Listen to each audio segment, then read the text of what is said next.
still in Bay Laguna. So this is the mountain nakita natin kanina. We're transversing that mountain. Ayan, meron din dito tubo. Power plant pala yan, oh. Nasa daan ng tubo. There's the mountain nakita natin kanina.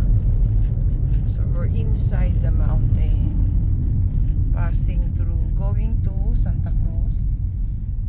Santa Cruz, Laguna. So Bay Laguna is part mountain. Geothermal. Philippine Geothermal Production Company.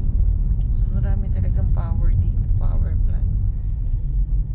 Pero nasa mountain ang Philippine Geothermal Power Company.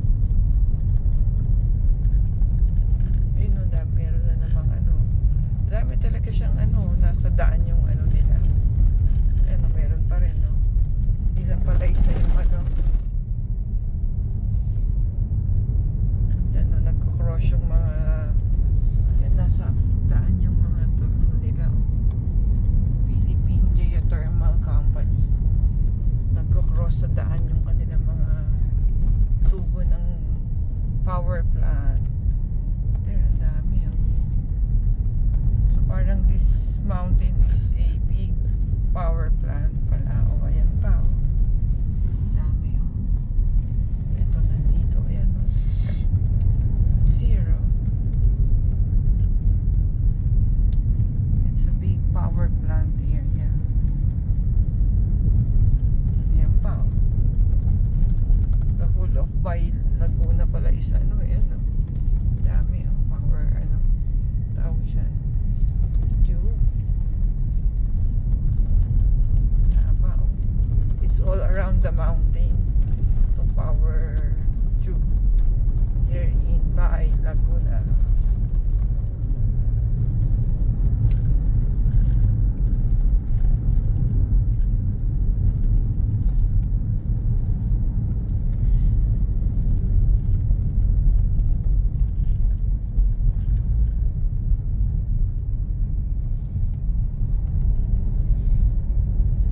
Tuloy-tuloy yung talaga, oh, meron pa until here, oh.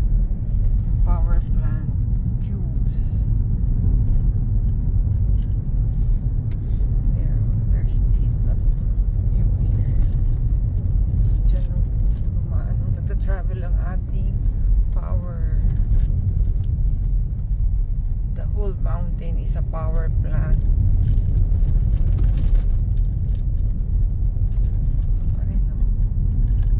Tubes for the power plant.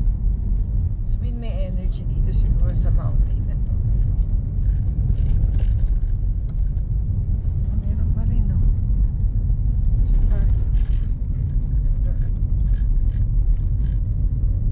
Haba talaga. Yan, tatawid na naman siya. Tube na naman here.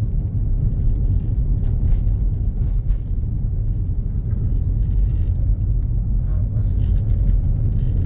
Nakalagay Philippine Geothermal Company. Search natin mamaya yung Philippine Geothermal Company. What it provides. Parang buong mountain yung kanyang pero tuloy-tuloy siya. It's not the end of it. No, wala na. So I think that's it for the geothermal plant tubes. Puro na dito, trees and banana plants.